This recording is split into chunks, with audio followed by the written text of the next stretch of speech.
Hi, muy buenas. Hoy quiero hablaros sobre cómo se ha visto el autismo a lo largo de la historia. En este vídeo exploraremos qué es y cómo se ha entendido y tratado el autismo a través de los siglos. Para empezar, el autismo es una alteración del neurodesarrollo que actualmente se engloba en el trastorno del espectro autista o TEA y se explica en base a unos criterios diagnósticos especificados en la CIE-11 y en el DSM-5-TR. La CIE-11 o Clasificación Internacional de Enfermedades, 11ª edición de 2018, es la norma internacional en materia de datos sobre salud, documentación clínica y estadísticas de salud establecida por la Organización Mundial de la Salud, OMS, en la que se clasifica el autismo dentro del grupo de trastornos mentales del comportamiento y del neurodesarrollo, específicamente en este último subgrupo que refiere a trastornos cognitivos y del comportamiento. Por su parte, el DSM-5-TR es el Manual Diagnóstico y Estadístico de los Trastornos Mentales, quinta edición, texto revisado de 2022, publicado por la Asociación Estadounidense de Psiquiatría, o APA, en el que se define el TEA como una alteración del neurodesarrollo explicada por unas deficiencias persistentes en la comunicación y en la interacción social en múltiples contextos, y unos patrones de comportamiento, intereses y actividades restrictivos y estereotipados. En ambos casos, los síntomas de esta alteración deben cumplir con tres premisas. En primer lugar, deben estar presentes desde la primera infancia, es decir, que surjan durante las primeras fases de la etapa de desarrollo, aunque pueden manifestarse más adelante debido a diferentes factores, como un incremento en la demanda social, o por haber estado enmascarados gracias a estrategias aprendidas. También deben causar un deterioro de diferente intensidad, tanto a nivel personal como familiar, social, educativo e incluso laboral. Y finalmente, estas alteraciones no pueden ser explicadas por una discapacidad intelectual o un retraso en el desarrollo. El autismo actualmente se contempla dentro de un espectro dimensional con alteración de las capacidades sociales y comunicativas, pero en modo alguno implica una ausencia absoluta de tales facultades. Sin embargo, a lo largo de la historia se le han puesto una serie de etiquetas a todos aquellos comportamientos raros, excéntricos y llamativos que se salían de la norma establecida por la sociedad, sin pensar en que podría haber una enfermedad, trastorno o síndrome detrás. En la Edad Media la comprensión sobre el autismo era muy limitada y las creencias populares asociaban el comportamiento autista con la posesión demoníaca. Muchas veces las personas con autismo eran consideradas brujas y eran marginadas y aisladas de la sociedad. En muchos casos eran perseguidas y castigadas por sus comportamientos percibidos como extraños o antinaturales. Esta falta de comprensión y conocimiento significaba que muchos autistas no recibían la ayuda y el apoyo que necesitaban para llevar una vida plena y satisfactoria. Por ejemplo, en el siglo XVII se llega a hablar sobre un niño con graves síntomas como si simplemente fuera una masa de carne implantada en un espíritu sin alma, que estaba poseído por el diablo y que debía morir asfixiado. Por otra parte, en esta misma época a los enfermos mentales se les consideraba un problema de religión y se ha llegado a decir desde entonces y ahora que las vacunas causan el autismo o que los padres son la fuente de todos los males de sus hijos y están demasiado ocupados para amar y cuidar de ellos, ensañándose especialmente con las madres por ser neuróticas, posesivas y o sobreprotectoras, llamándolas madres frías. Durante el siglo XVIII los estudios sobre el autismo comenzaron a avanzar. Uno de los primeros médicos en reconocer y describir el comportamiento autista fue Jean Itard, quien describió el comportamiento de un niño llamado Víctor que presentaba características autistas. Sin embargo, a pesar de estos avances, la comprensión sobre el autismo todavía era limitada y la mayoría de las personas con este trastorno todavía eran marginadas y aisladas. En el siglo XVIII, las personas con discapacidades, incluido el autismo, eran vistas como desviaciones de la norma y eran consideradas como una gran carga para la sociedad. Muchas veces eran confinadas en instituciones y se les negaba el acceso a la educación y otros recursos básicos. A pesar de estas barreras, algunos médicos y científicos continuaron trabajando en la investigación y el entendimiento del autismo, lo que llevó a un mayor conocimiento y comprensión sobre este trastorno en el futuro.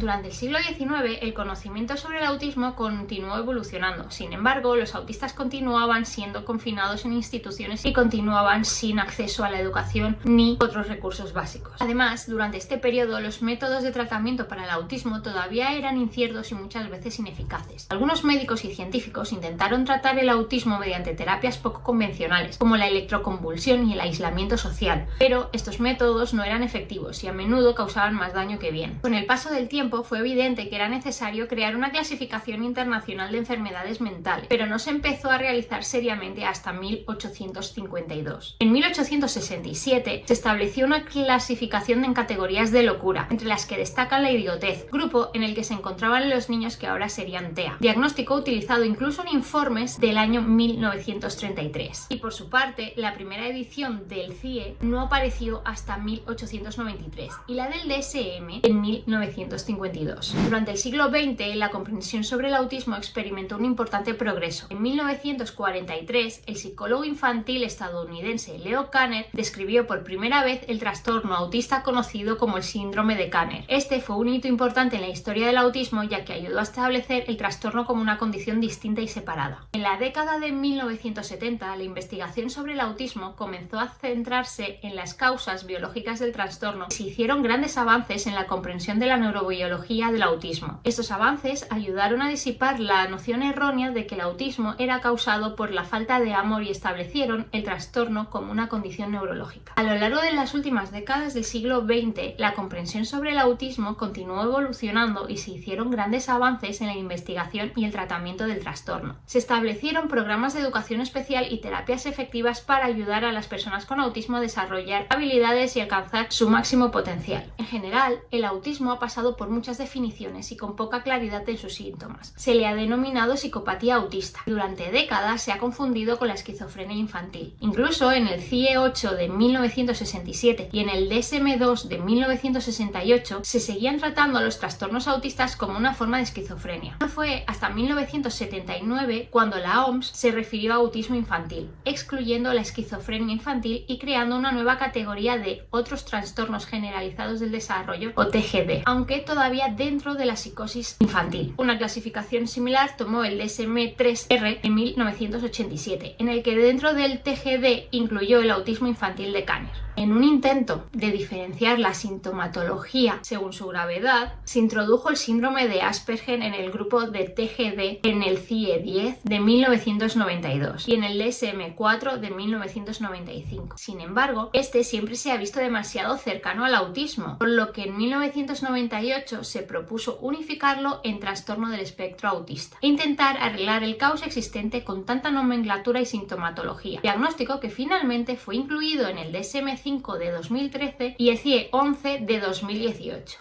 que está en vigor en España desde el 2022. En el siglo XXI, la investigación sobre el autismo se ha intensificado y se han hecho grandes avances en la identificación de las causas biológicas y genéticas del trastorno, así como en el desarrollo de nuevas terapias y tratamientos. Además, se ha producido un cambio significativo en la percepción pública del autismo. La comunidad autista ha ganado visibilidad y nos hemos convertido en una fuerza poderosa para abogar por nuestros derechos y recursos. La sociedad ha comenzado a reconocer el valor y la importancia de incluirnos en todos los aspectos de la vida. En la sociedad actual, la sensibilización y conciencia sobre el autismo son cada vez mayores. Además, tanto la investigación sobre el autismo como las herramientas que necesitamos han avanzado mucho, aunque claramente debemos seguir adelante para que mejoren todavía más, ya que es muy importante conseguir la inclusión y aceptación real y plena de los autistas en la sociedad. La tecnología también ha tenido un impacto significativo, ya que se han desarrollado aplicaciones y herramientas tecnológicas innovadoras para apoyar a los autistas en su aprendizaje y desarrollo. Además, la tecnología ha ayudado a ampliar la comprensión del autismo y a conectar a la comunidad autista de todo el mundo. En conclusión, a lo largo de la historia, la comprensión y el tratamiento del autismo han avanzado mucho, pero todavía queda camino por recorrer. Es importante seguir aprendiendo y sensibilizando sobre el tema para garantizar un futuro mejor para los autistas y sus familias. Por eso, desde aquí vamos a continuar informando sobre cómo es nuestra vida, nuestras dificultades, nuestros puntos fuertes y las herramientas que realmente son útiles para poder seguir adelante y vivir felices. Hasta aquí el vídeo de hoy. Espero que os haya resultado interesante. Muchas gracias por estar ahí, cuidaos mucho y hasta la próxima.